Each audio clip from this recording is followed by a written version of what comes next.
Good morning, everyone. Welcome to CertaPay's coffee break number 18, where today we're going to be talking about politics in the workplace, not to be confused with workplace politics, where you actually stab your coworkers in the back to get ahead.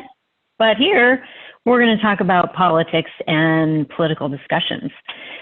So I am your host, Rachel Kamala. I'm here with Cindy Merkel from our HR team, and we are happy you're joining us this morning. I am drinking a delicious Americano from Temple. Thank you, Temple. Always good. Cindy, do you have a double shot Americano? Dark roast double shot. Yes, ma'am. All right. Very good. So let's dig in a little bit. We wanted to do this topic as we're approaching an election year. It kind of makes sense. You know, we've seen some real political discussions out there. It's been a little bit more polarizing than a usual political cycle. So it makes sense to really kind of discuss it.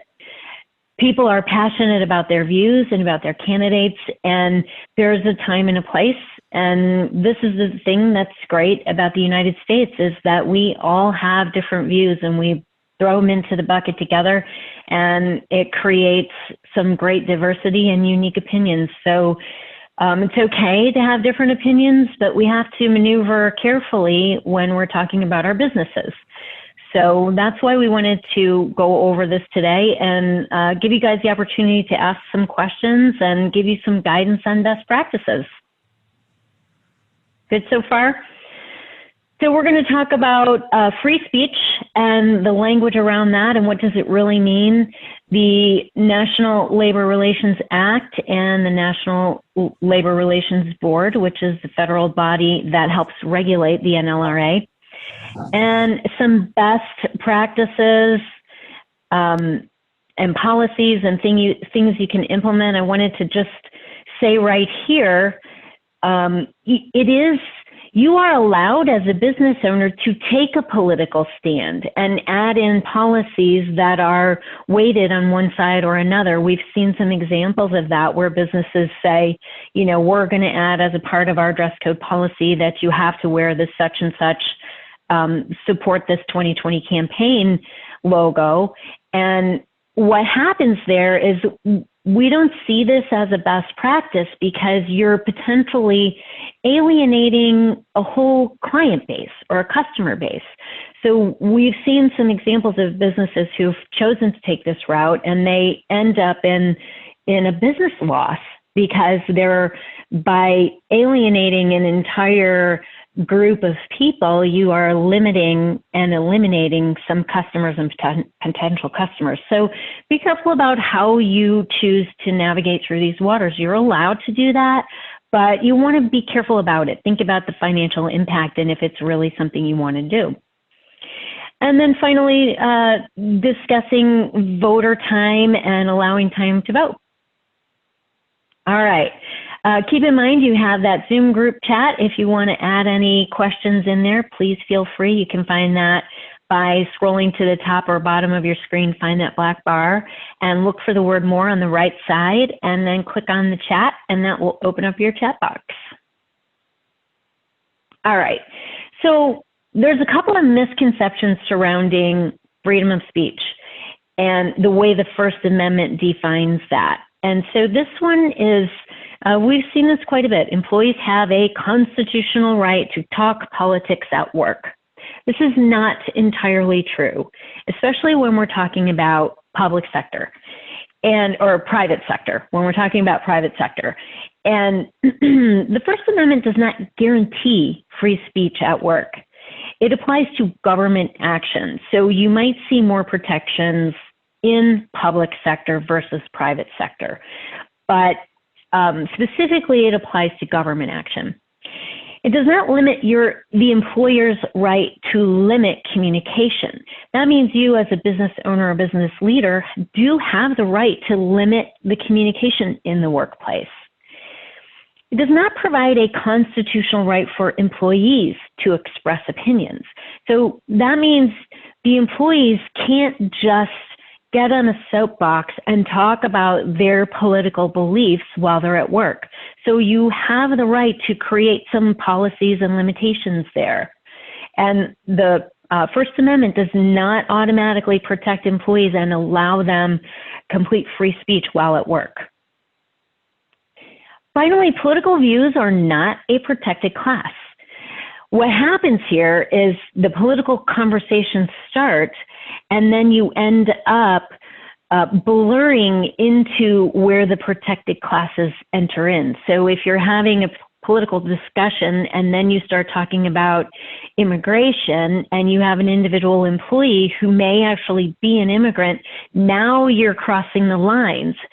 So political views themselves are not a protected class under Title VII.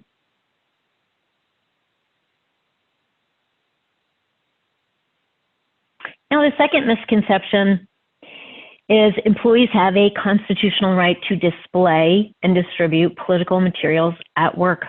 Wrong again. Employers have the right to enforce rules and create policies that prohibit non-work-related activity.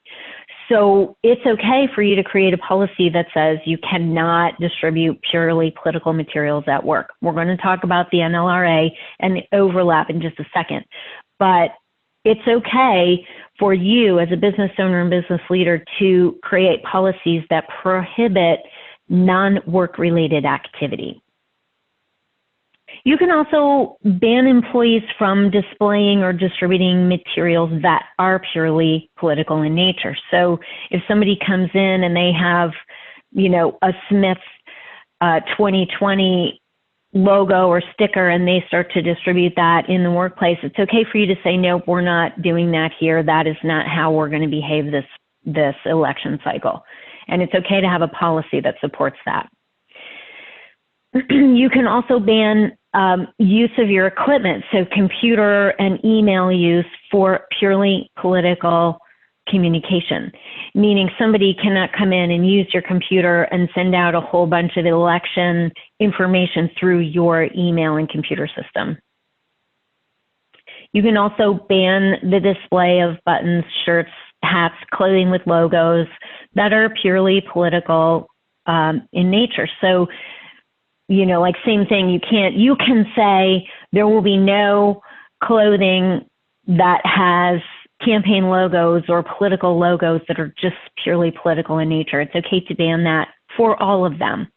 Again, we're going to talk about in more detail being consistent and being uniform in that policy. And in addition, you can discipline employees who violate your policies.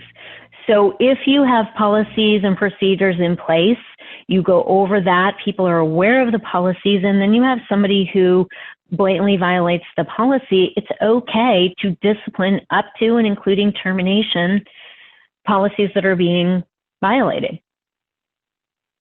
How we doing? Does everything make sense so far? I think you can keep going. All right, good so far. People are like, all right, so the exceptions I mentioned. First of all, your state laws may have some specific exemptions that give additional rights to the employees, some that protect free speech or political activity, and they're kind of all over the board. So what we're talking about with these misconceptions are federal guidelines, but please check your state guidelines because there may be some additional language in there that protects employee rights with regards to political activity. Especially if you're a multi-state employer, this may be a very important box to check, because if you have many states involved, you want to grab all of those state limitations and understand where you are before you create policies. The NLRA, of course, this restricts the employer's right to limit communication about specific things.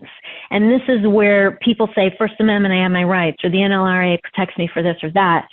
They do have those protections, but they're about specific topics. So the language in the National Labor Relations Act protects the employees about conversations connected to the work.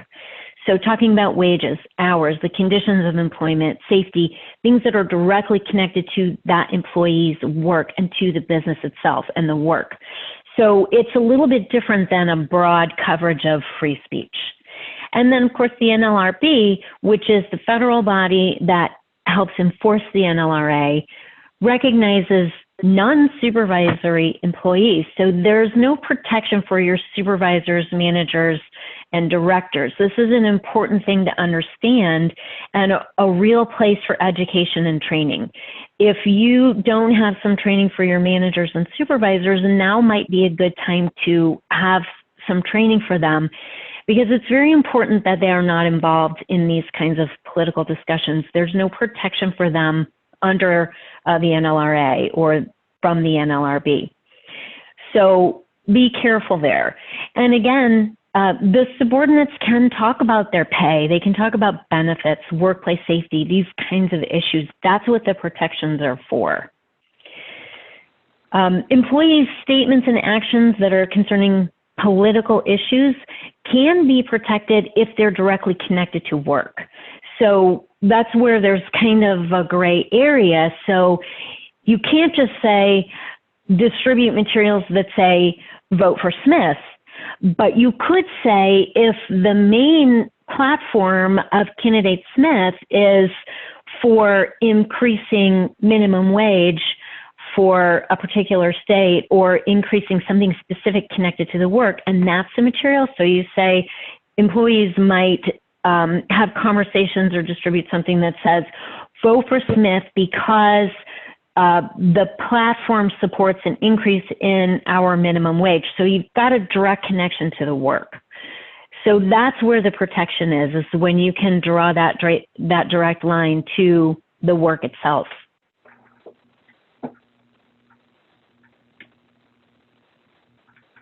Are we good, Cindy? Yes, ma'am. Keep going. All right. So what do you do about it? You have some steps you can take, and we've put together these 5 steps for best practice that will really help you get through the next couple of months. And first and foremost, don't be afraid to address this. Don't be afraid to have the conversations, have meetings and trainings, and be as transparent as you can. I think this really will help people understand where you are in the process and helping to keep people, as neutral as possible in conversations to get through the next couple of months. And know that it is okay to create policies that support this. So having a no political activity or solicitation policy is a good step here. And you may already have a no solicitation policy in place. So it's a good time to go check that and see if adding some language about political activity might make sense in that particular section. Now, get help with this. Don't just write something up. This is a place where you really want to get a little bit of help because you want to have that carve out for any kind of state laws that might be in play or activity that's protected by the NLRA. And if you had an absolute ban on political communication, that's just not practical. It wouldn't be lawful and it wouldn't be practical. But having language that protects you and carves out for the other possible protections would make sense. Make sure you comply with the NLRB and the state rules, and they are kind of all over the place, so you might have to do a little bit of digging, or again, like I said, get some help. There are people out there, #CertiPay, who can help you with these kinds of policies and with the language that will protect you. Don't be afraid to address the disruptive behavior immediately. Be prepared to do that. Make sure you understand the language in your policy and you're prepared to follow it. Be prompt, be consistent, be uniform. This is a place where we see issues with discrimination, and that's because maybe this person gets reprimanded for a particular conversation and this person doesn't. So have that policy and let that be your roadmap. Let that guide you through the process so that you can keep everybody on the same page in a consistent format.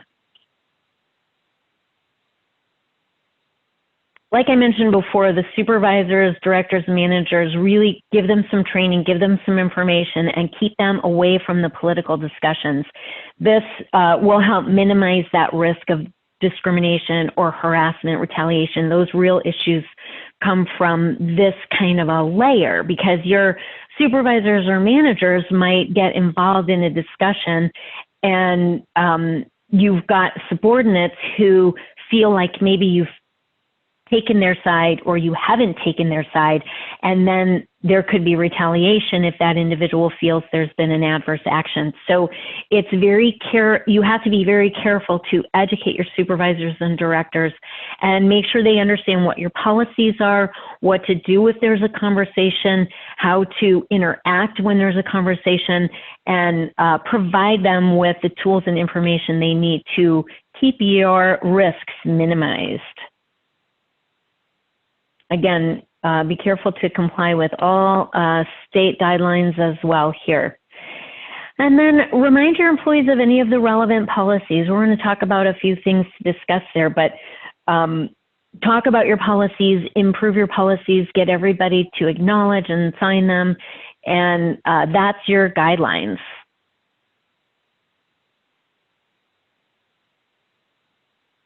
So some of those policies that it might make sense is, first and foremost, you are obligated to provide a safe working environment for your employees. And so that's why having policies that help you get through the political climate of the next few months makes a lot of sense. And under our OSHA guidelines, you have to keep a safe working environment for all your employees.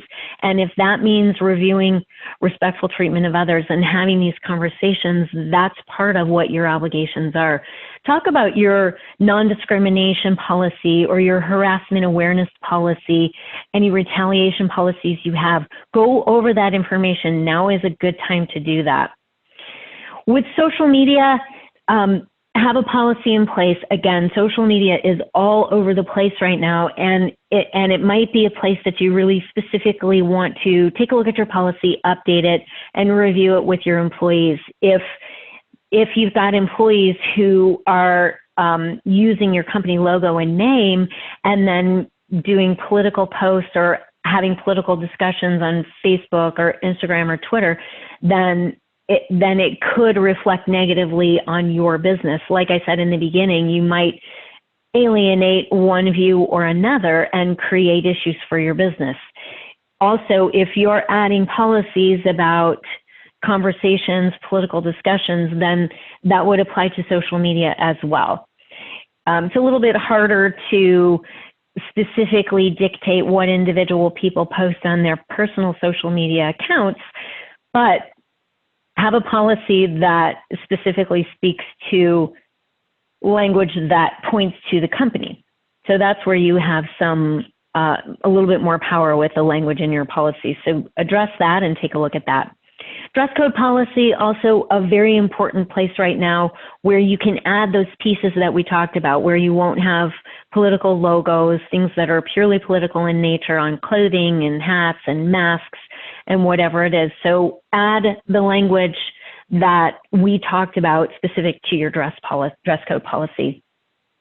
And take a look at your code of conduct. It isn't uncommon or unlikely to think that we might have some pretty heated discussions, and as a result, you might have aggressive behavior, bullying behavior, or even violence is possible.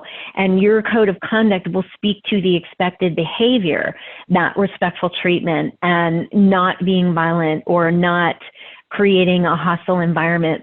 Your code of conduct will help you with those kinds of behaviors. Make sure you have a code of conduct and then check through the language so that it specifically speaks to respectful behavior of other employees and coworkers. And then finally, along with those policies to review, take a look at your voting policy. Again, there are very specific differences in voting laws across the country. Some of the laws say you have to require a certain amount of time. Some of them require you to pay for time off. And some just say provide, whatever it is. There's so many differences. If you're scheduled to work within 2 hours of polls opening, 2 hours of polls closing, the states vary all over the place. Please check your state laws. And then your state may not have any guidance in place, which is fine too, but the recommendation is make it a non-issue, make it easy for people to vote. You may not necessarily have to pay them to go and vote, but make it easy for them if they need time off to go to the polls, or if they need to come in late, leave early, whatever it is. If you make it a non-issue, that's the best thing. It's the easiest thing. Just make it easy to do, easy to vote, and then it's not an issue at all. And you'll be in compliance. But check your state laws in case you have some specifics in place, which they're all over the place. If you go look, you can find some charts that really break it down by state, and look for your state and see what you've got there. So my final thoughts here are, make sure you provide a safe working environment for all of your employees. And creating policies and best practices is the best way to do that. And all of your employees will be happier as a result. A lot of statistics and studies show, a recent study from SHRM showed that more than 60% of the employees don't want to have political discussions at work anyway. So if you have policies that limit that, I think you're going to find a lot of the employees will be relieved. And be proactive. Get the information, do the training, face this, address it now, and you won't have the issues as we cruise through the next couple of months through our election cycle, and everybody will end up on the other side unscathed. I hope this has helped you all. I know I don't see any comments or questions in there. Feel free to let us know if you have any. And any questions, Cindy? Nope, it appears we have a smart bunch today. Smart bunch for sure. And as always, thank you so much for joining CertaPay for our coffee break. We do not have coffee break next week because it is a holiday long weekend. I hope you all have someplace fun to go for our September 7th holiday, Labor Day. And thank you so much for joining us. CertaPay is here for you. We thank you for your business. We thank you for your time. And we look forward to a successful year. Thank you all.